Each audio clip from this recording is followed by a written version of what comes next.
porte est fermée haut, ton divin drapeau,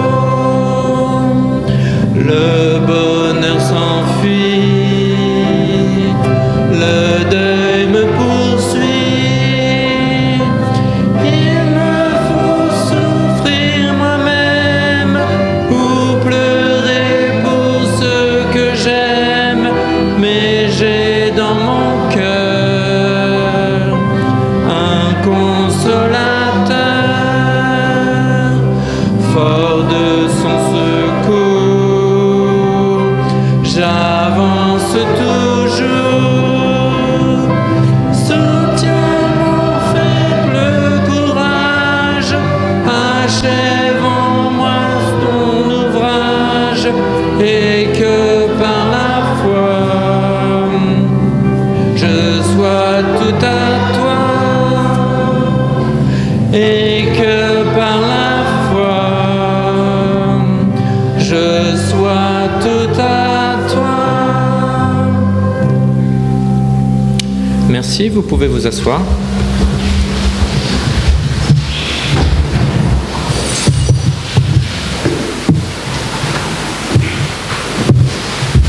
Alors, le temps que je m'organise un peu, je récupère mes affaires.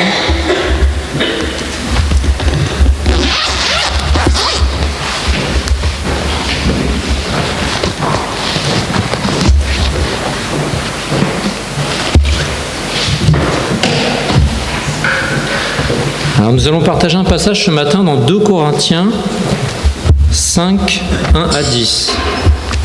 Second épître de Corinthiens, livre 5, les versets 1 à 10.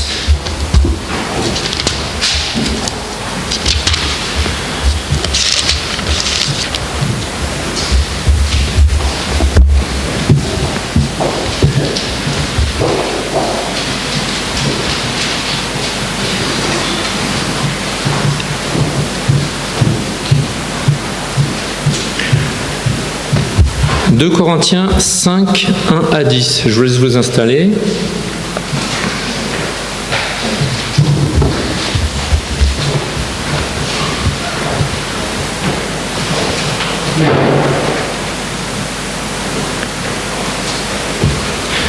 Nous savons en effet que si notre demeure terrestre, qui n'est qu'une tente, est détruite, nous avons dans les cieux un édifice qui est l'ouvrage de Dieu, une demeure éternelle qui n'a pas été faite par la main des hommes.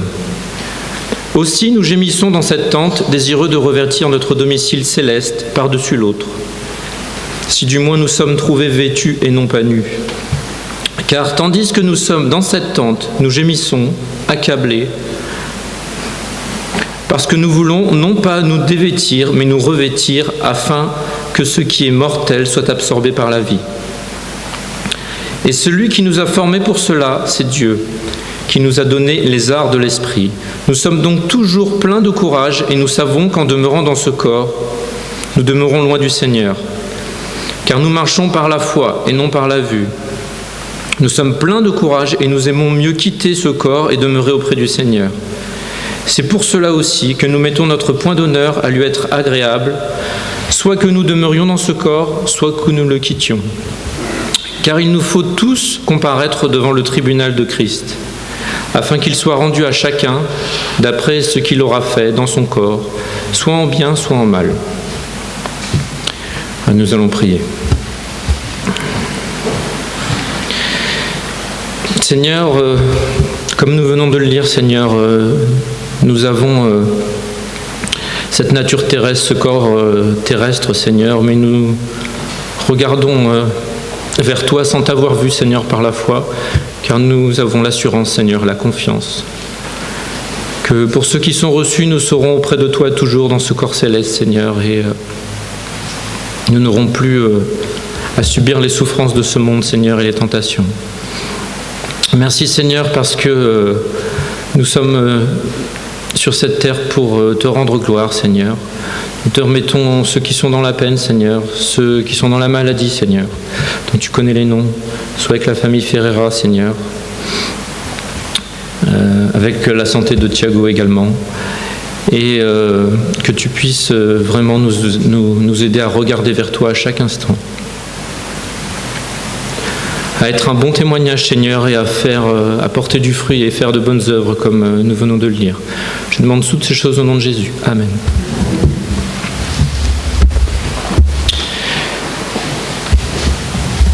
Alors nous allons poursuivre avec Divin Sauveur qui va s'afficher normalement, les merveilles de la technique. Divin Sauveur, entrez, prenez place.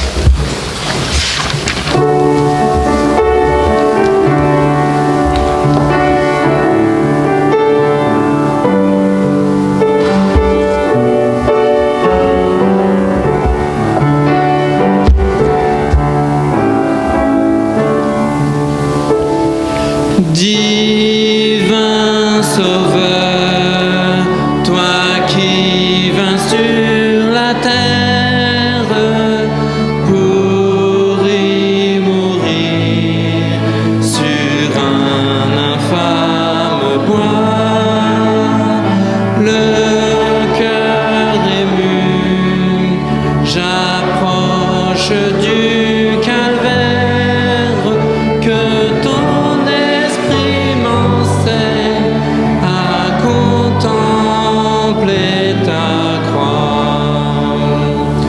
Ta grâce infinie vaut mieux que la vie. Mon cœur s'attache à toi pour te suivre avec foi. Là je puis voir la grandeur de l'abîme où par amour Jésus est descendu,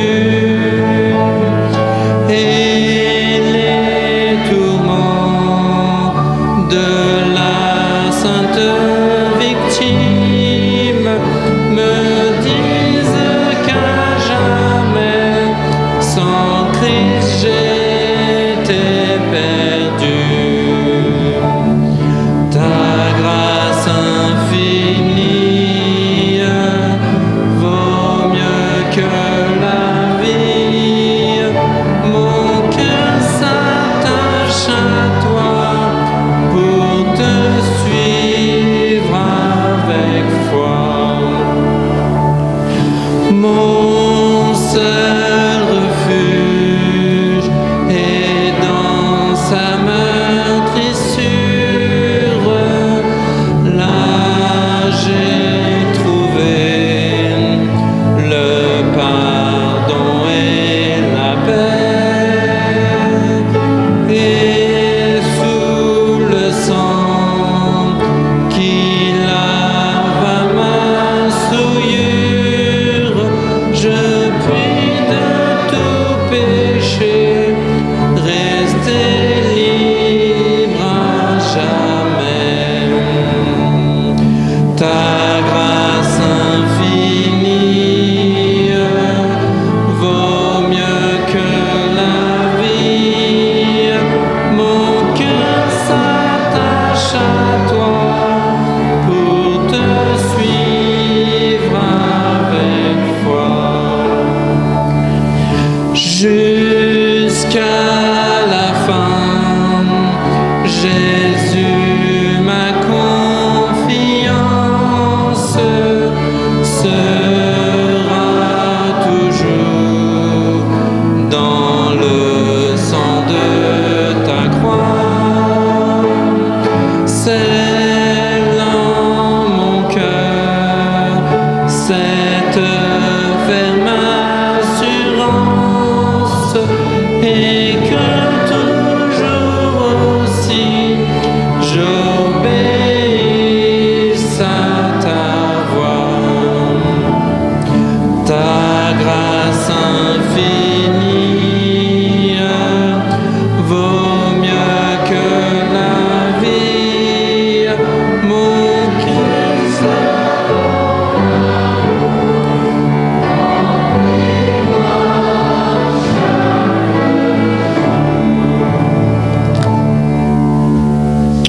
Voilà, alors les surprises de la technique, le dernier refrain n'était pas pareil sur l'écran que dans le livre. Mais c'est pas grave, vous avez bien chanté d'ailleurs. On remercie les instruments, on a du violon ce matin, ça fait plaisir également, ça apporte la mélodie.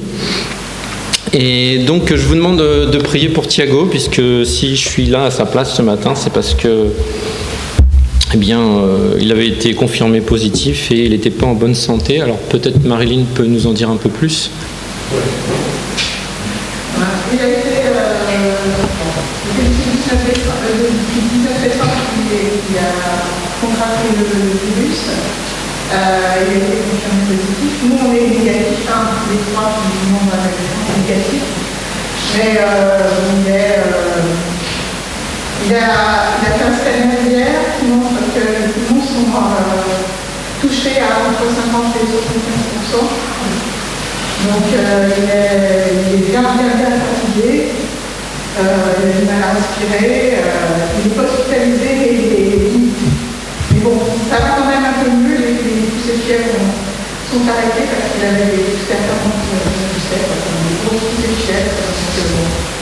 C'est quand même sur la bonne voie, mais il est encore très fatigué, il a du mal à dormir et à respirer. Donc il faut que ça survive. Ok, merci. Okay. Merci pour vos prières, pour les pensées que vous avez pour lui, et voilà, il est tout cœur avec nous ce matin. Oui, alors il passe le bonjour à l'Assemblée d'ailleurs. Donc c'est vrai que beaucoup de soucis d'essoufflement, mais bon, il est en meilleure voie de guérison. Donc priez également pour le petit Elias, le fils d'Adeline et Kenny qui sera opéré jeudi. Également pensez à prier pour la famille Ferreira. Et puisqu'on parle du bonjour, on a le bonjour de Gérard et Lise Lannoy qui sont au pays, donc aux Antilles. Donc ils vous passent le bonjour. Alors du coup, comme je fais tout dans le désordre, je coche. Alors nos annonces moins drôles, donc nos annonces Covid, vous savez toujours qu'on est obligé de porter les masques. Donc merci de vous inscrire sur les sites, ça permet de dénombrer le nombre de personnes. Pour les offrandes, donc on fait toujours ça par les deux portes du fond en sortant, en quittant la salle. N'hésitez pas à mettre un peu de gel hydroalcoolique. Alors les enfants en face aussi se lavent les mains au savon. Je vous dis tout, comme ça vous saurez tout. On privilégie le savon quand ils rentrent dans la salle. Et en sortant, ils prennent un peu de gel, mais comme on sait qu'ils viennent chez vous et qu'ils vont se laver les mains avant de manger, bon, on dit qu'ils ne gardent pas le gel trop longtemps sur leur petite peau sensible. Voilà, donc on garde toujours les distances et on évite les trop grands regroupements. Donc vous savez que le virus poursuit son cours et ça ne va pas en s'arrangeant. J'ai eu le loisir de discuter un petit peu avec Guylaine il y a quelques jours. Ils s'attendent au pire, donc on ne sait pas en trop sur quel pied danser, mais comme il y a beaucoup de cas contacts, il y a beaucoup de clusters, je dirais, donc voilà, on va tenir jusqu'aux vacances puisque c'est ce que tout le monde veut et on verra comment ça se passe. Donc prenez soin de vous également. Cet après-midi, nous avons l'Assemblée Générale dans la grande salle ici, donc c'est à 16h, donc Assemblée Générale à 16h, parce que je sais que des fois tout le monde n'entend pas. Alors, est-ce que vous savez que vous viendrez cet après-midi à 16h pour l'Assemblée ? C'est pour avoir une idée du nombre de personnes. Oui, c'est pour ceux qui sont membres. Vous avez reçu une convocation. Normalement, vous avez reçu une convocation soit par mail ou soit en papier. Donc là, ça fait une vingtaine de personnes sur les gens qui sont présents. Alors, vous pouvez transmettre par mail. Vous avez reçu normalement la convocation par mail. Vous pouvez transmettre le pouvoir par mail. On le prendra, il n'y a pas de problème. Donc, voilà, il n'y a pas de souci. Même sous forme, je dirais... Même sous forme, voilà, vous donnez pouvoir à un tel, on ne va pas trop faire dans les détails, on échange un peu moins de papier en ce moment, on évite de toucher à tout. D'accord, donc ça c'est 16h cet après-midi. Pour la semaine d'après, donc le 18, Camille passera par les eaux du baptême, elle est là, voilà. Content que tu ne sois pas touché par le virus, on a prié aussi pour toi. D'accord, c'est à 16h, ouais, elle m'a confirmé 16h, tout à fait. Donc à 16h la semaine prochaine, dimanche prochain, le 18. Donc voilà, pour les annonces habituelles, donc vous savez que nous avons toujours le culte à 11h. avec un culte des enfants et une crèche si besoin en face. Donc ça se passe bien. Les enfants sont contents, ils font des activités, tout va bien. Voilà, donc on a parlé de nos malades. Alors, il y a un planning du ménage pour octobre qui a été sorti, il est affiché au fond, donc jetez un œil sur le planning du ménage. Également, il y a un planning aussi pour la crèche, j'ai cru comprendre, pour les enfants aussi, donc pour le culte des enfants. Donc, regardez tout ça attentivement pour ne pas louper votre tour. Voilà, est-ce que j'ai oublié quelque chose? Donc le 26, on a deux franco-américains qui partent aux États-Unis, c'est bien ça? Oui, alors, on n'a plus que 2 semaines. Excusez-moi, elle va partir. Pardon? Faut que je parle plus fort, je me dis. Donc, il nous reste 2 semaines.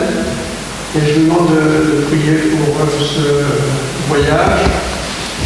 Vu les conditions, c'est pas facile de prendre l'avion maintenant. Mais aussi, j'ai quelques complications avec ma santé, donc je serai suivi là-bas au Texas, à Houston. Donc, de prier pour ça aussi. Et puis, Alexis ne reviendra pas avec moi en janvier. Ça ne veut pas dire qu'elle n'en plus, mais elle ne reviendra pas en janvier, donc priez pour ça aussi. Elle ne me quitte pas, je ne la quitte pas, je vous rassure. Mais voilà, donc priez pour ce séjour, parce qu'il est question de me faire suivre dans ma santé aussi. Aussi, je voulais vous dire que Nicole Colbart m'a signalé que elle voudrait, et je suis d'accord avec elle, poursuivre avec la bibliothèque pour les enfants, donc ça se fera dans une place pour qu'ils puissent garder un certain espace, et ça commencera dimanche prochain. Voilà. Après le culte, dans une des classes derrière, on vous le signalera. Voilà, est-ce qu'il y a autre chose à annoncer? Donc, si vous voulez dire au revoir à Madame Dédéian, il y a encore, on est le 11 aujourd'hui. Oui. Donc il y a le 18 et puis il y a le 25. Et après, ah oui. Alors, si quelqu'un sait conduire, mon chauffeur n'est plus là. C'était Gérard qui m'emmenait à l'aéroport régulièrement. Thomas, ce n'est pas très facile. Et si quelqu'un peut nous amener le lundi matin à Roissy, dites-le-moi. Si vous ne pouvez pas, bien la taxi. Oui. Tu conduis? Elle conduit? Donc, Roissy Charles de Gaulle, c'est bon? Ah, c'est gentil, merci. On n'a pas beaucoup de valises. Une grosse valise chacun. Ça ira? Merci. Donc, ce sera le 26. Le 26, lundi 26. Mais non, mais je vais dépenser, je ne sais pas pour Mexique, mais on va déposer. Bon, d'accord. Tu pourras me confirmer alors. Ça va, oui? Tu conduis aussi? Bon, elle conduit aussi à la côté. Voilà, t'as plein de volontaires en fait. Merci beaucoup. Donc, s'il y en a un qui ne peut pas, donc j'ai 3 possibilités. Voilà, merci. Seigneur vous bénisse. Donc je pense qu'on est là depuis presque 50 ans. Merci Seigneur. Et je dis à Alexis régulièrement, si je ne suis pas en grande forme, c'est normal. Vu mon âge, dans à peu près 2 ans, j'aurai 80 ans. Oui. Et je compte quand je me Merci Seigneur. Oui. Donc priez pour la santé de Paul en effet. Et tu vois, quand tu as besoin d'aller à Leclerc et tu n'as pas envie de conduire, tu as des gens qui sont pas loin, tu dis voilà, vous me déposer à Leclerc. Tu savais pas que tu avais autant de Uber dans le coin. Ok, mais nous on compte bien sur le fait qu'Alexis revienne. Peut-être pas tout de suite, mais un peu plus tard. Ok, très bien. Alors une petite annonce que j'avais oubliée, du coup c'était bien que tu m'en parles. Donc priez également pour Jeannette, l'amie de Nicole, puisqu'en fait elle est dans un centre spécialisé donc pour handicap lourd, et en fait ils vont refaire des constructions, et au niveau des subventions en fait ça va plus du tout être pareil, et ils sont presque, comme je pense ses moyens lui permettent pas de payer ce centre, ils sont presque en train de la mettre dehors, si j'ai bien compris. Donc il faut prier pour Jeannette pour qu'elle puisse soit trouver quelque chose d'adapté ou rester dans ce centre, parce que pour l'instant c'est pas ce qu'ils veulent faire. Donc priez pour elle. Voilà, est-ce qu'il y a d'autres annonces que j'ai oubliées? Oui, Nicole. Je pense qu'il y a la possibilité cet après-midi de passer le DVD que j'ai confié à David, qui est sur la construction de cette église en Dinan. Oui. Je l'ai vu passer le DVD, ouais. Donc si vous avez un moment après l'assemblée, donc on pourra voir cette vidéo sur le projecteur. Est-ce que nous avons des visiteurs parmi nous ce matin? Des gens qui sont là pour la première fois? Non? Bon, bah, bienvenue aux habitués alors. Et si j'ai rien oublié, je crois que c'est tout. Ça faisait pas mal d'annonces. Et donc on va poursuivre avec le prochain chant. Donc c'est « Il me conduit ».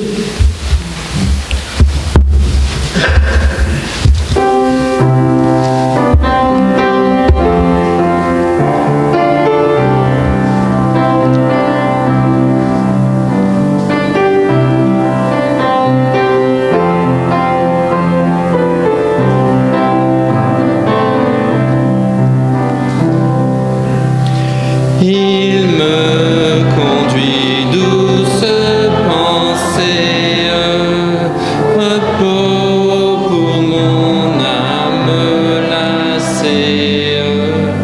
En tout lieu son regard me suit, et par la main il me conduit.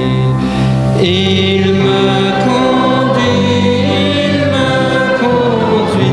Désormais pour lui je veux vivre, brebis fidèle, je veux suivre le bon berger qui me conduit.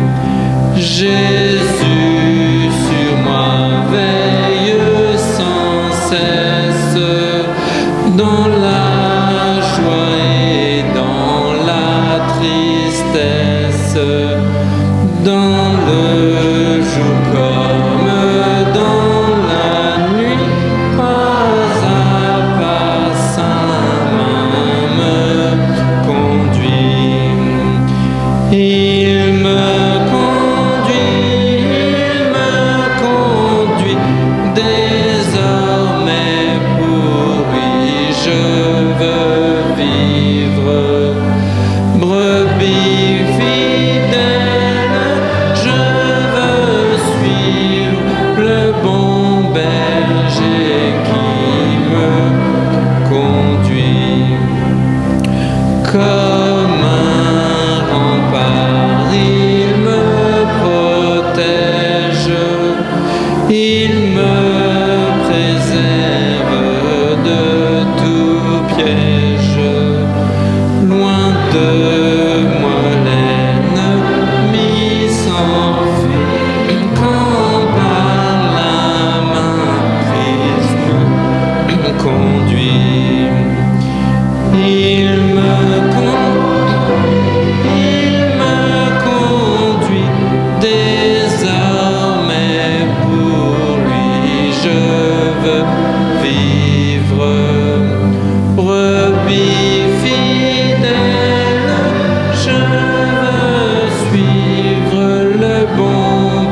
Amen.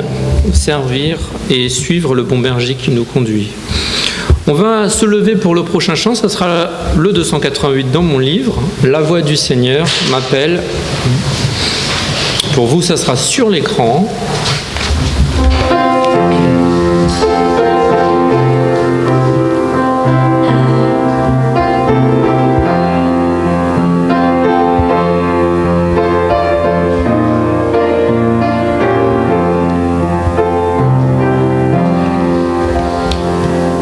La voix du Seigneur m'appelle, prends ta croix et viens suis-moi. Je réponds, Sauveur fidèle, me voici, je suis à toi. Jusqu'au bout, je veux te suivre dans les bons, les mauvais jours. À toi pour mourir et vivre, à toi Jésus pour toujours. Mais le chemin du calvaire est étroit et périlleux. C'est un chemin solitaire, difficile et ténébreux. Jusqu'au bout, je veux te suivre dans les bons, les mauvais jours. À toi pour mourir et vivre, à toi Jésus pour toujours. Il faut quitter ce qu'on aime, savoir être mal jugé, endurer l'injure même du monde, être méprisé. Jusqu'au bout, je veux te suivre dans les bons, les mauvais jours. À toi pour mourir et vivre, à toi Jésus pour toujours. Jésus donne grâce et gloire pour le suivre pas à pas. Avec lui, joie et victoire, paix et bonheur ici-bas. Jusqu'au bout, je veux te suivre dans les bons, les mauvais jours. À toi pour mourir et vivre, à toi Jésus pour toujours. Merci, asseyez-vous.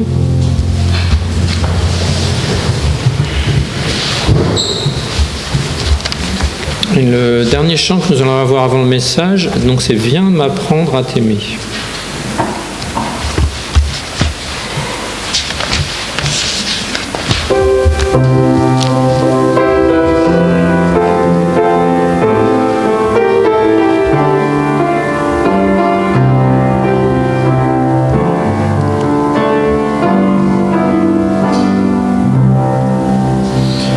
Viens m'apprendre à t'aimer, c'est en toi qu'est la vie, en toi qu'est le bonheur et la félicité.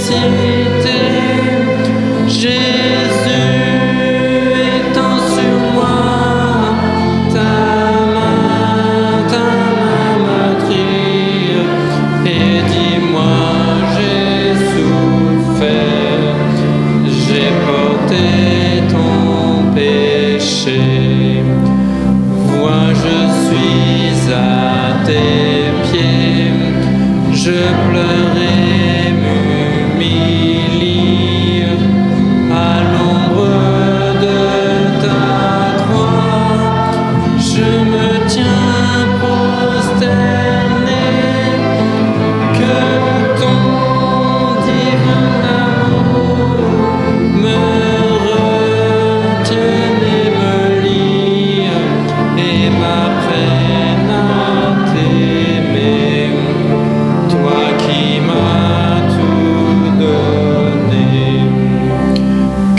ton sang répandu m'ôte toute souillure, viens me donner un cœur qui ressemble à ton cœur, rends-moi participant de ta sainte nature. Je ne veux que toi seul pour m'être époux vainqueur. Viens m'apprendre à t'aimer ainsi qu'au ciel on t'aime, m'apprendre à t'adorer comme on t'adore au ciel. Au ciel je te verrai, toi la beauté suprême. Au ciel je t'aimerai d'un amour éternel.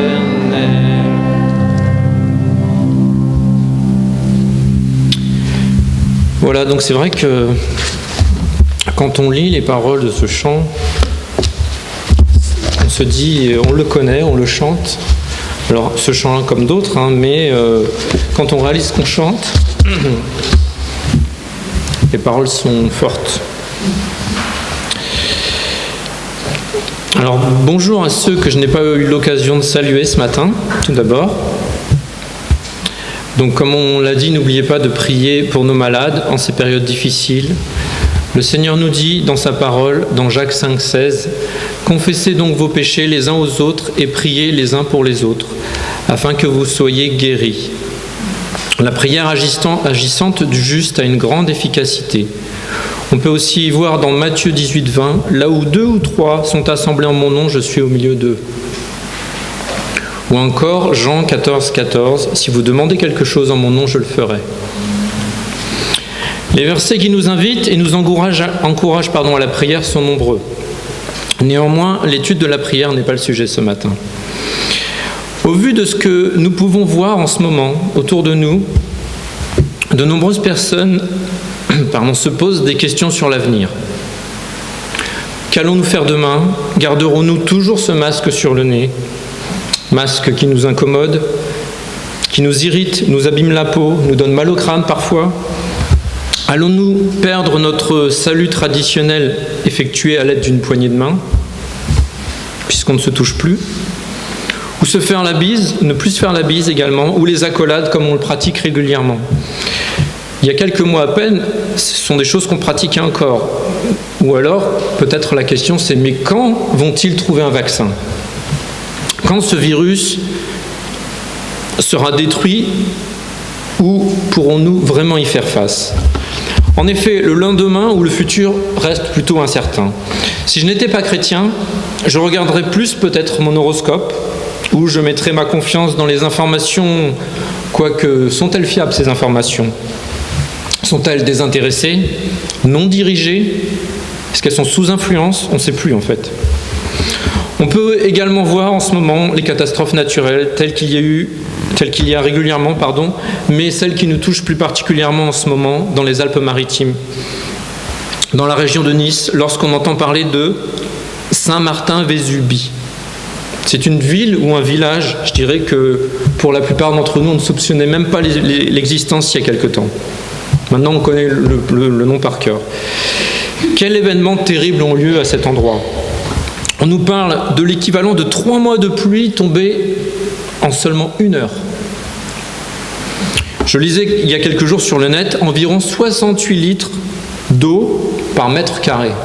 Ça fait beaucoup. En l'espace d'une seule heure toujours.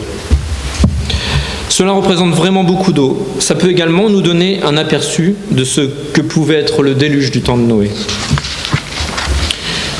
C'est vrai que lorsque c'est plus proche de nous, lorsque ce n'est pas au travers le monde, dans un pays lointain, on se sent plus touché. On se dit, les Alpes, c'est là, c'est la France, c'est à côté. Prions pour ces familles décimées, ces habitations détruites et ces personnes disparues également. Mais nous, chrétiens, nous pouvons nous demander si nous n'atteignons pas la fin des temps, car on lit dans la parole de Dieu, dans Matthieu 24, 6, ou aussi Marc 13, 7, « Quand vous entendrez parler de guerre et de bruit de guerre, ne soyez pas troublés, car il faut que ces choses arrivent. Mais ce ne sera pas encore la fin. » Ou encore dans 2 Timothée 3, 1, « Sachez que dans les derniers jours, il y aura des temps difficiles. » Puis par la suite, vous savez dans ce verset que Paul cite les qualifications des pécheurs vivants qui sont sans Dieu, ni moralité, des hommes égoïstes. Pour ce point-là, je pense qu'on l'avait déjà remarqué, des hommes égoïstes, des hommes qui sont fanfarons, irréligieux. À propos des derniers temps, toujours, le Seigneur nous demande également de prier. Dans 1 Pierre 4, 7, « La fin de toute chose est proche, soyez donc sages et sobres pour vaquer à la prière. » Le jour du Seigneur se rapproche en effet. Nul ne connaît le moment, l'instant, l'heure ou l'année. Mais ce dont on est sûr, comme pourrait dire un de mes collègues de travail, c'est que ce jour n'a jamais été aussi proche. Malheureusement, en ce qui le concerne, lorsqu'il en parle, il ne parle pas du retour du Seigneur, bien sûr. Comme nous le savons, malgré ces grandes incertitudes sur l'avenir, le futur, les gens font des plans pour le lendemain, pour les quelques semaines qui viennent, voire les mois suivants. Quoique cette année, j'ai l'impression qu'il y a moins de personnes qui pensent quitter leur foyer pour les vacances de la Toussaint. Des plans donc pour les mois qui arrivent, voire plusieurs années à l'avance à venir. Mais de quoi l'avenir proche ou plus ou moins proche est-il fait? Seul Dieu le sait. C'est l'objet de mon message ce matin. Nous faisons des plans, mais sont-ils les plans de Dieu? Les plans que Dieu a prévus pour notre vie, pour nos vies, ce que c'est ces plans-là? Le sujet de ce message m'est venu d'un programme de lecture où nous pouvions lire un passage de l'Ancien Testament. Et je vous demande donc d'ouvrir votre Bible dans le livre des Juges, Juges 6, du verset 1 à 24.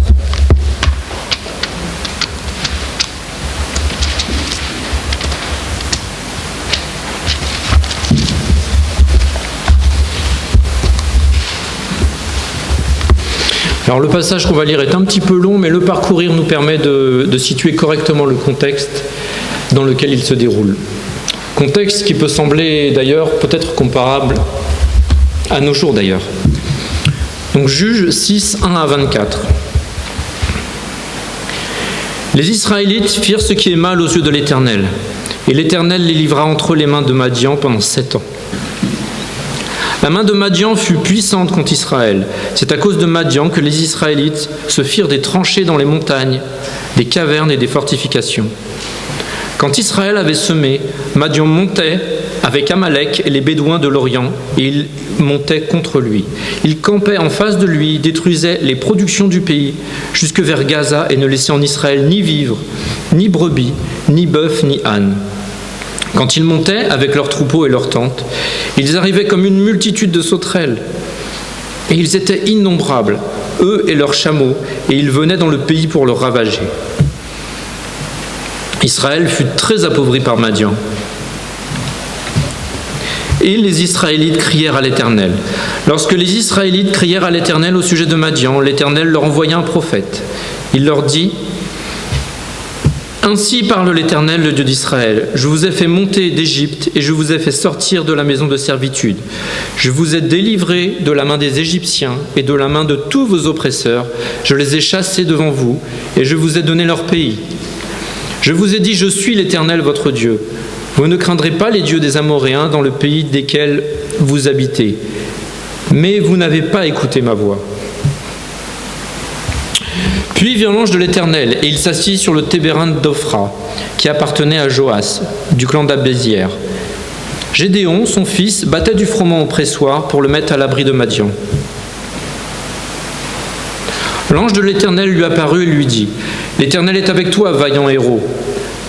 Gédéon lui dit: Ah, mon Seigneur, si l'Éternel est avec nous, pourquoi tout cela nous est-il arrivé ?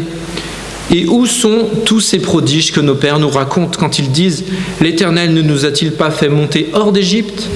Maintenant l'Éternel nous abandonne et nous livre entre les mains de Madian.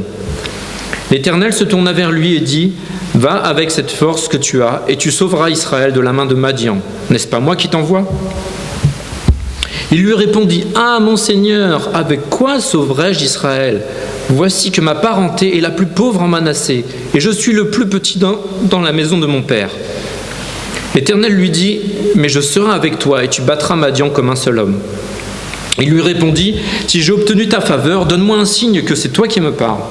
Ne t'éloigne pas d'ici, je t'en prie, jusqu'à ce que je revienne auprès de toi, que j'apporte mon offrande et que je la dépose devant toi. » Il dit, « Je resterai jusqu'à ce que tu reviennes. » Gédéon alla préparer un chevreau et fit avec un épha de farine des pains sans levain. Il mit la chair dans une corbeille et le jus dans un pot. Il les lui apporta sous le tébérinthe et les présenta.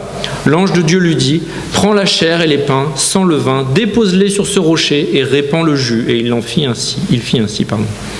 L'ange de l'Éternel avança l'extrémité du bâton qu'il avait à la main et toucha la chair et les pains sans levain.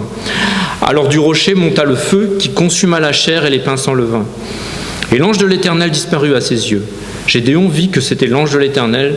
Gédéon dit, « Malheur à moi, Seigneur éternel, car j'ai vu l'ange de l'Éternel face à face. » Et l'Éternel lui dit, « Sois en paix et sans crainte, tu ne mourras pas. » Gédéon bâtit là un autel à l'Éternel et lui donna pour nom l'Éternel paix. Il existe encore aujourd'hui à Ophra d'Abiézer. Voilà, c'est un passage un peu long sur Gédéon, mais il faut resituer ce contexte en fait. Nous savons, si nous lisons les passages dans Juges 5, donc le livre juste avant, que l'Éternel avait béni Israël pendant 40 ans. En effet, au verset 31, le pays fut tranquille pendant 40 ans. Malheureusement, qu'a fait Israël? Dès le verset 1 du livre 6 des Juges, le peuple de Dieu s'est détourné une nouvelle fois du Dieu unique, véritable. Verset 1, les Israélites firent ce qui est mal aux yeux de l'Éternel. Les conséquences de leur désobéissance ne tarda pas à suivre. Au verset 1, l'Éternel les livra entre les mains de Madian pendant 7 ans. Imaginez le peuple obligé de creuser des tranchées, fabriquer des fortifications pour se protéger et vivre en famille dans des grottes, des cavernes, nous dit la Bible. Ces 7 années furent certainement très longues. Nous semblons déjà l'avoir oublié, nos longues semaines de confinement en famille, sans pouvoir sortir de la maison ou de l'appartement. Ce n'était pas il y a si longtemps, quelques mois seulement. Je vais m'aventurer à poser la question. Quels sont les parents qui ont apprécié l'enseignement scolaire à domicile? Levez la main. Ah, d'accord. Il y en a une. Très bien, Rachel, une courageuse. Donc en effet, c'est bien ce à quoi je m'attendais. Rassurez-vous, je partage votre point de vue. Pas de méthode spécifique ou encore de formule magique chez nous pour suivre le programme scolaire à domicile. Pour notre part, lors du confinement, nous pouvions, avec une autorisation écrite ou autorisation numérique, sortir pour nous ravitailler, concernant la nourriture au moins. Dans le cas du peuple d'Israël, ils semaient, laissaient leurs animaux à l'extérieur des murailles, les grottes et les fortifications, alors qu'eux, ils se protégeaient à l'intérieur. Les Écritures nous indiquent du verset 3 à 5, quand Israël avait semé, Madian montait avec Amalek et les fils d'Orient, et il marchait contre lui. Il campait en face de lui, détruisait les productions du pays, jusque vers Gaza, et ne laissait en Israël ni vivres, ni brebis, ni bœufs, ni ânes. Car ils montaient avec leurs troupeaux et leurs tentes. Ils arrivaient comme une multitude de sauterelles. Ils étaient innombrables, eux et leurs chameaux, et ils venaient dans le pays pour le ravager. Le peuple d'Israël était à ce moment-là très pauvre et malheureux, sans cesse à se cacher, sans moyen de se nourrir. On imagine ici une grande misère, ne pas pouvoir donner à manger à sa famille, voir tout ce qu'on possède réduit à néant. Pas pendant 2 ou 3 mois comme nous étions confinés, et certes bien mieux lotis, mais pendant une durée de 7 ans. Imaginez 7 ans dans cet état, cette situation au quotidien. 7 longues et pénibles années, quelle épreuve! Mais 7 ans, n'est-ce pas également la période pendant laquelle Israël comptait sur ses forces, peut-être, sa chance, l'épuisement de l'ennemi, peut-être l'astrologie, leur bonne étoile, comme on dit parfois, d'autres dieux tels que Baal et autres pour se sortir de cette situation? Et c'est seulement au bout de ces 7 ans que le peuple a crié à Dieu, imploré Dieu, s'est réduit à reconnaître son grand péché, à se repentir et demander au seul véritable Dieu de leur venir en aide. Je vous pose la question ce matin, est-ce que parfois on n'est pas un peu dans la même situation ? Ayant besoin d'être rappelés à l'ordre par notre Seigneur dans l'épreuve, en devenant humble, parfois même ravalant notre orgueil et demandant au seul véritable Dieu de nous venir en aide, en se mettant à genoux devant lui, reconnaissant notre péché et implorant son pardon. Pour ma part, ça m'est déjà arrivé. Ça me rappelle d'ailleurs une histoire d'un jeune homme que j'ai croisé il y a quelques années déjà. C'était un compagnon de l'armée lorsque je faisais mon service militaire, il y a quelques temps déjà. Comme dirait Ethan, bon, il n'est pas là ce matin, il fait de la compétition à Lagny ce matin.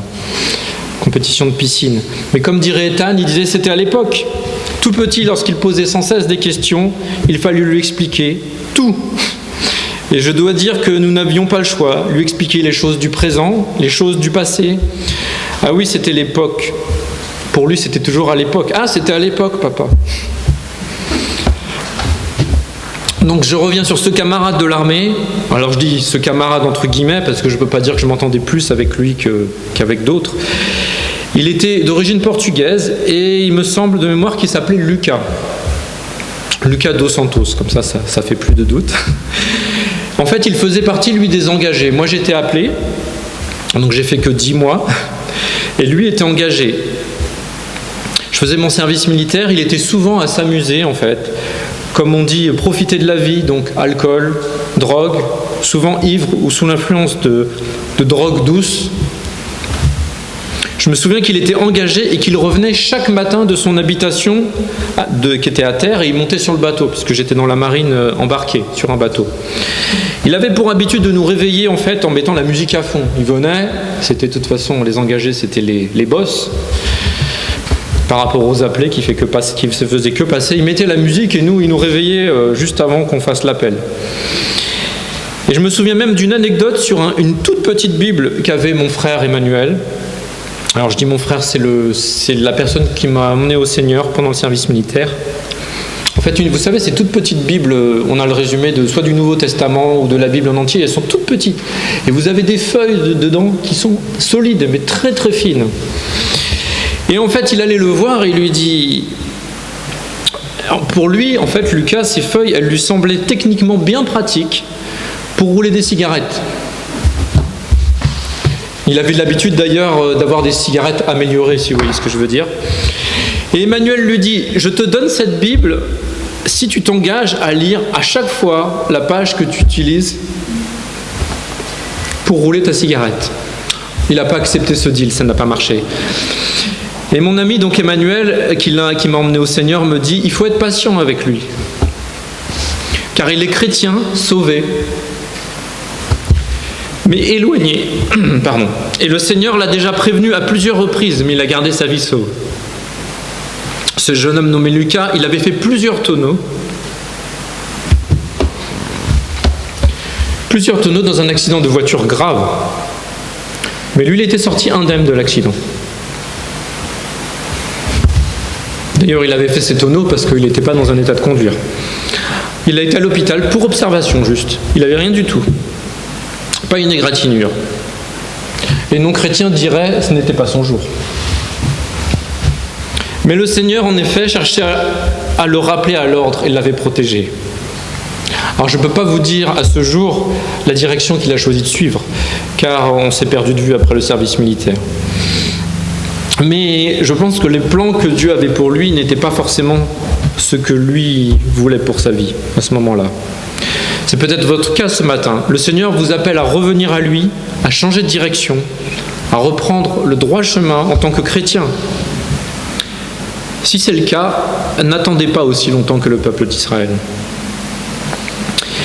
Il est vrai que la Bible nous dit, dans 2 Corinthiens 12, 9, lorsqu'il parle à Paul, « Ma grâce te suffit, car ma puissance s'accomplit dans la faiblesse. » Mais dans son amour infini, sa patience et sa bonté, le Seigneur a eu pitié de son peuple. Comment ?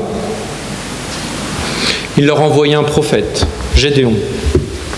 Mais avant de leur envoyer le prophète, il a expliqué à son peuple combien il est grand, combien Dieu est grand, et pourquoi le peuple de Madian les oppresse, les opprime et les domine sans cesse.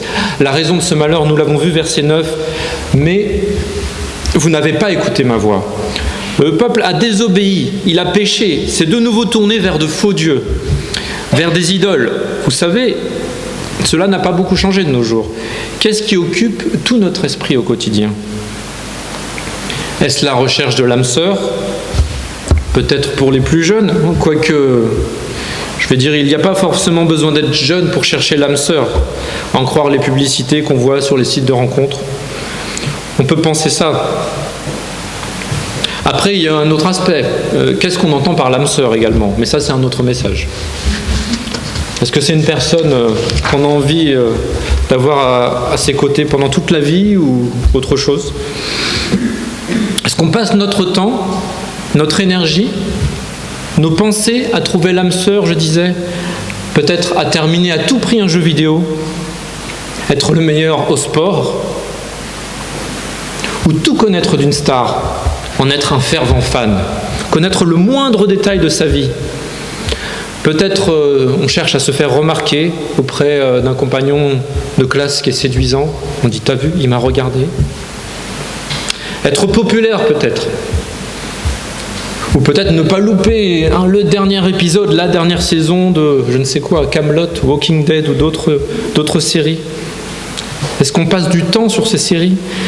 Est-ce que notre but c'est la réussite professionnelle, avoir plus d'argent ?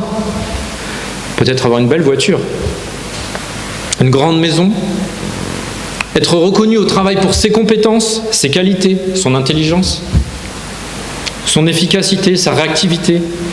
Alors oui, je me doute ce que vous pensez. L'injustice dans le monde du travail est monnaie courante. Que tel ou tel collègue ait de la promotion, de l'avancement parce qu'il profite du système, parce qu'il a des connaissances avec le bon chef. Mais la Bible nous dit que la justice n'est pas de ce monde. Seul notre Seigneur pratique la justice. À quoi passons-nous notre temps aujourd'hui ? Quels sont nos plans ? Chers frères et sœurs, il est important d'avoir une bonne utilisation de notre temps pour le Seigneur. Pratiquer de bonnes œuvres pour témoigner également. Revenons à notre texte. On voit alors que le Seigneur utilise à ce moment-là un ange pour aller vers Gédéon. Le Seigneur décide-t-il de recruter, alors pardonnez-moi le terme utilisé, un homme grand, fort, un chef d'armée, un expérimenté des batailles, un descendant de leur royauté pour libérer le peuple d'Israël ? Non. Il choisit Gédéon. Mais qui est ce Gédéon ? La Bible nous dit qu'il était le plus petit d'une famille de pauvres, sans importance. C'est un choix étrange tout de même.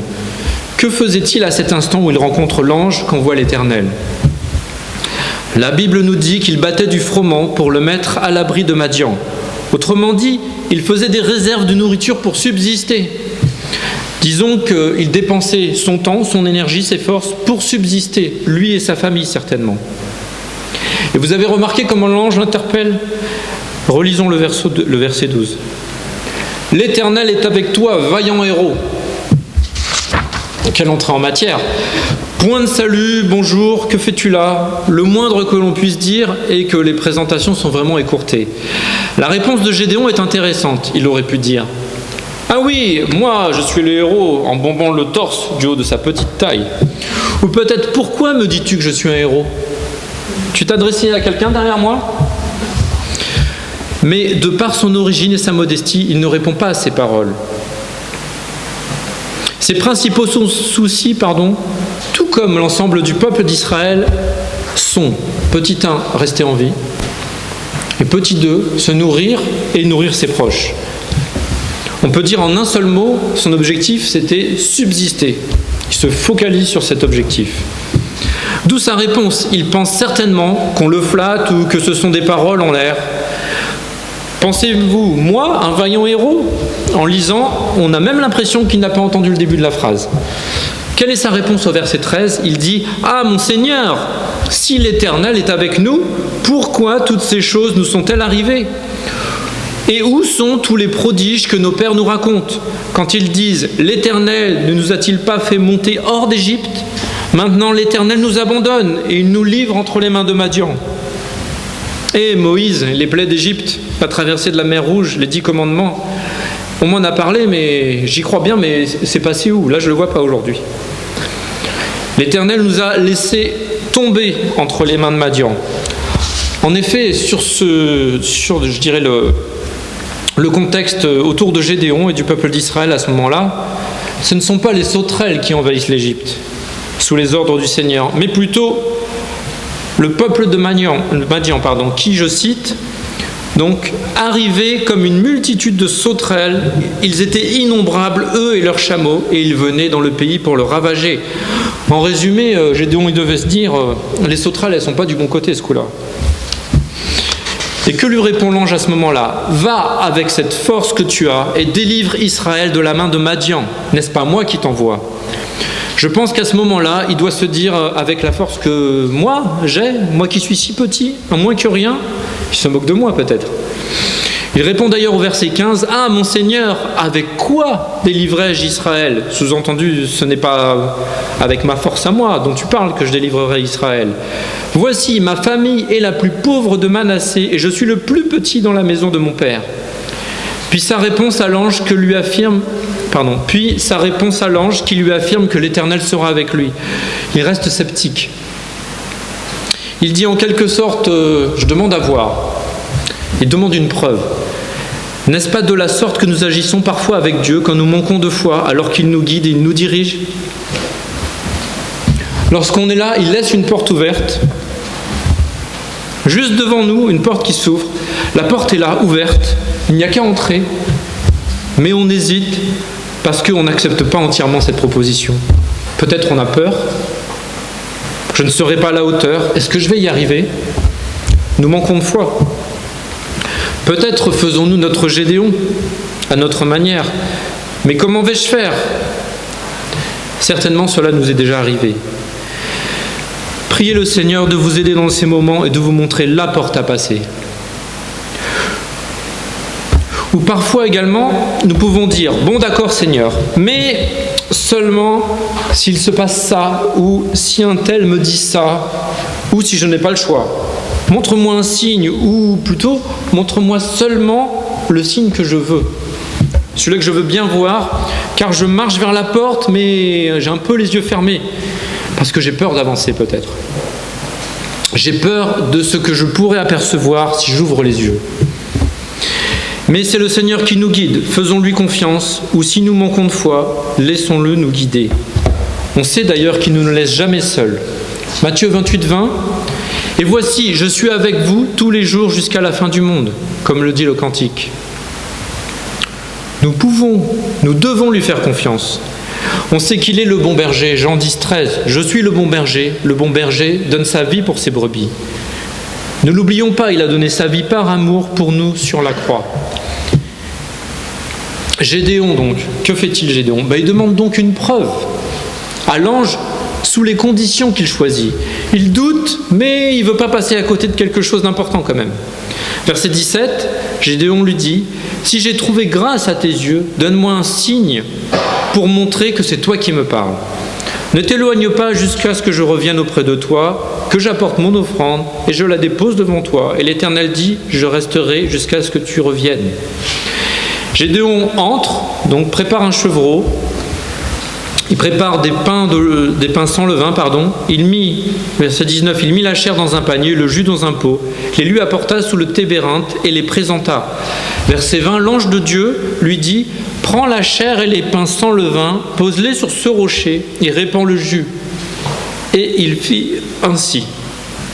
On voit ici au verset 20 qu'il commence à y croire de plus en plus, parce que justement le verset 20, c'est plus Gédéon qui dirige. Il est à l'écoute et obéit à l'ange du Seigneur. Il lui dit, prends la chair et les pains sans levain, pose-les sur ce rocher et répands le jus. Et il fit ainsi, il obéit à l'ange. Et quand le feu du bâton consume l'offrande qu'il a préparée au verset 21, là il n'a plus de doute. Il prend peur pour sa vie, pas vis-à-vis de Madian cette fois, mais parce qu'il a vu l'ange de Dieu et qu'il sait qu'il est impur et pécheur. Versets 21 et 22, l'ange de l'Éternel avança à l'extrémité du bâton qu'il avait à la main et toucha la chair et les pains sans levain. Alors il s'éleva du rocher un feu qui consuma la chair et les pains sans levain. Et l'ange de l'Éternel disparut à ses yeux. Gédéon, voyant que c'était l'ange de l'Éternel, dit « Malheur à moi, Seigneur Éternel, car j'ai vu l'ange de l'Éternel face à face. » Mais l'Éternel, au verset 23, le rassure. L'Éternel lui dit « Sois en paix, ne crains point, tu ne mourras pas. » Gédéon bâtit là un autel à l'Éternel et lui donna pour nom l'Éternel paix. Donc on voit ici que Gédéon bâtit un autel et qu'il est en paix avec son peuple, d'où le nom qu'il donne à l'autel. Le temps nous manque pour poursuivre cette histoire passionnante de Gédéon, mais sachez par la suite que Gédéon commence par renverser les autels de Baal, discrètement pendant la nuit, car il craint la réaction du peuple, mais l'Éternel le protège. Au verset 31, Baal doit plaider lui-même sa cause. En fait, ils sont en train de dire, c'est son père qui prend sa défense devant le peuple, ils sont en train de dire, si le dieu Baal, il n'est pas content, c'est lui qui va plaider sa cause. Il y aura une réaction, sauf que forcément, il n'y a pas de réaction. Par la suite, comme il est d'un naturel craintif toujours, il effectue 2 tests. Il pose encore 2 conditions avec Dieu pour être bien certain que Dieu lui livre Madian, avant, je dirais, de se lancer dans la bataille contre le peuple de Madian. Il a deux tests. Le premier, c'est avec une toison. Il dit qu'il pose la toison sur le sol et qu'il doit y avoir que la rosée du matin sur la toison. Mais comme il veut une deuxième confirmation, il demande l'inverse, en fait, une deuxième fois. Donc la toison, la première fois au verset 36, la toison doit être seule trempée de la rosée du matin et le terrain sec. Et la deuxième fois, la toison doit être seule sèche et la rosée du matin, sèche de la rosée du matin, alors que tout le terrain sera trempé au verset 39. Si nous poursuivons dans le chapitre 7 et 8 des Juges, nous pourrions voir que Dieu a demandé à Gédéon de combattre des innombrables sauterelles dont nous parlions, le peuple de Madian, en renvoyant la première fois 22 000 hommes. Ils avaient 22 000 hommes. Puis après, il renvoie encore 9 700 hommes. Donc ça fait qu'il renvoie 31 700 hommes, qui étaient potentiellement des gens qui pouvaient se battre. Il restait au final que 300 hommes aux côtés de Gédéon. Et de quelles armes seront-ils équipés pour terrasser Madian? De simples cruches et des cors. On peut lire sur les versets 9 à 23 de Juges 7. L'Éternel ici voulait montrer sa puissance. Israël a terrassé le peuple de Madian, innombrables comme des sauterelles, avec 300 hommes seulement, des cruches et des cors qu'ils ont utilisés. Il exprime ici sa grandeur et sa gloire. On peut noter que la victoire fut totale. Les 2 rois de Madian prisonniers, puis tués, toute l'armée de Madian en déroute. Donc en effet, ils ont fini à l'épée pour les dérouter, mais au départ, c'est pas comme ça qu'ils ont gagné. On peut ici voir les prodiges de Dieu dans la vie de Gédéon et la bataille contre Madian. Est-ce que Gédéon, homme le plus petit de sa famille, issu d'une famille pauvre, lorsqu'il a été au pressoir, est-ce qu'il avait pour plan ce que Dieu avait préparé pour lui? Lui qui en premier lieu, était occupé à battre du froment. Dieu avait un plan pour sa vie et Dieu a un plan pour chacune de nos vies. Soyons donc à l'écoute de sa parole en saisissant les opportunités qu'il nous donne avec confiance. Nous devons entrer par la porte, par les portes qu'il ouvre devant nous et ne pas douter si nous suivons sa volonté. Mais nous devons aussi garder les yeux ouverts avec confiance. Nos yeux doivent rester également ouverts et fixés sur sa parole avant tout. Vous vous dites peut-être, ce ne sont pas les plans que j'ai prévus. Mais je vous demande ce matin, est-il préférable de faire la volonté de notre Dieu ou de suivre la voie qu'on a choisie? La réponse semble évidente, n'est-ce pas? Peut-être que vous vous êtes engagé sur un mauvais chemin, une voie qui vous a trompé. Peut-être vous vous êtes éloigné de Dieu. Le Seigneur est fidèle et il nous pardonne. Rebroussez chemin pour prendre la bonne direction. Ou peut-être que vous n'êtes jamais entré par cette porte, c'est possible également. Peut-être n'avez-vous jamais demandé pardon à Dieu pour vos péchés. Peut-être que vous n'avez jamais reçu Jésus personnellement dans votre cœur. Pourquoi attendre, rester dans l'erreur, la tromperie ? N'attendons pas des années, des mois ou des jours comme le peuple d'Israël pour implorer, pour invoquer notre Dieu. Nous pouvons le faire dès maintenant. Prions. Seigneur, merci pour ta parole vivante, Seigneur. Merci pour ce que tu nous donnes, Seigneur, et parce que nous avons cette assurance que tu as un plan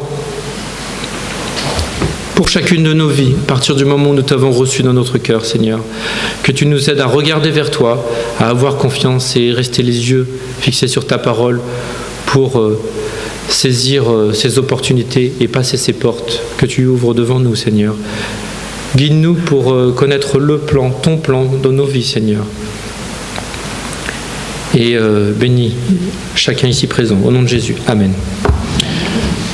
Nous allons avoir un chant d'appel qui sera affiché sur le projecteur. Entends-tu, Jésus t'appelle. On va se lever s'il veut plus pour ce chant.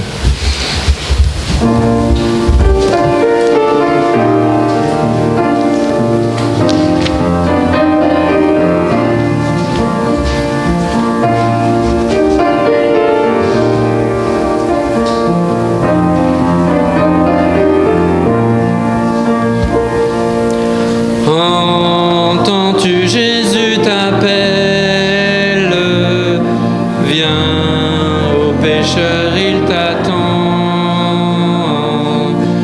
À cette voix si fidèle, tu résistes à trop souvent. Laisse entrer le roi de gloire. Ouvre ton cœur à Jésus. Laisse entrer le roi de gloire. Hâte-toi, ne tarde plus. Pour le péché, pour le monde, tu trouves place en ton cœur. Point pour le sauveur du monde, rien pour l'homme de douleur. Laisse entrer le roi de gloire. Ouvre ton cœur à Jésus. Laisse entrer le roi de gloire. Hâte-toi, ne tarde plus. Quatrième strophe. Aujourd'hui, j'ai encore. Ouvre à ton libérateur. Et pour toi, luire l'aurore du véritable bonheur. Laisse entrer le roi de gloire. Ouvre ton cœur à Jésus. Laisse entrer le roi de gloire. Hâte-toi, ne tarde plus. Voilà, on va s'arrêter là. Bien, alors je voudrais demander à James, Violet et Jessica de venir, s'il vous plaît. La famille Nana. Oh, j'ai dit pas Niana. Excusez-moi, venez devant. Et donc, ils sont membres de l'Église biblique baptiste du Grand Roissy. Et donc, ils ont été recommandés. Ils veulent devenir membres de notre Église ici à Champigny. Nous sommes contents de les avoir parmi nous. Alors, le reste de la famille, c'est les deux sœurs qui sont là. Alors, leur prénom? Lydia. Lydia et Elodie. Voilà. Donc c'est la famille et nous sommes contents de voir ces 3 membres de la famille devenir membres de notre Église puisqu'ils ont été recommandés et ils étaient membres de l'Église biblique baptiste du Grand Roissy. C'est le pasteur Bixby qui nous les recommande. Donc si nous sommes contents et nous le sommes, je veux entendre un Amen. Amen. Ah oui, je l'ai bien entendu, c'est bien, merci. Dieu vous bénisse. Et donc, à partir d'aujourd'hui, ils deviennent membres de notre Église et nous avons la lettre de transfert. Donc, nous sommes très contents pour cela. Et je vous souhaite à tous une bonne semaine. N'oubliez pas, nous aurons l'Assemblée Générale pour les membres cet après-midi et le baptême la semaine prochaine à 16h pour Camille. Voilà, donc fais attention quand tu es en vélo, sois prudente. Right? Oui, tant que chez moi, je garde D'accord. Bien, nous allons prier, demander au Seigneur de bénir cette famille. Répète le nom, parce que moi je vraiment... C'est Niana. Ah, c'est comme tout, là. Niana. Ok. Et on prend la famille Niana. Et demandons au Seigneur de les bénir. Je vais demander à David Minard de nous conduire dans la prière, s'il vous plaît. Seigneur, merci encore de nous donner cette opportunité d'être dans ta maison, Seigneur. Je te demande de bénir tous les membres ici présents, Seigneur. Et cette nouvelle famille qui a décidé d'être dans notre église, Seigneur, qui est là, qui est le Seigneur. Bénis aussi nos malades, Seigneur, sois avec eux. Bénis les familles aussi qui sont à la douleur, Seigneur. Je demande aussi de nous aider cette semaine pour notre témoignage, Seigneur, envers nos collègues de travail, Seigneur. Permets-nous de choisir les portes que tu as choisies pour nous, Seigneur, pour donner ton message. Bénis encore cette semaine, Seigneur, au nom de Jésus. Amen. Et n'oubliez pas de prier pour Thiago, s'il vous plaît, et sa santé, sa fille, sa santé. Voilà, et souhaitez la bienvenue à la famille Niana.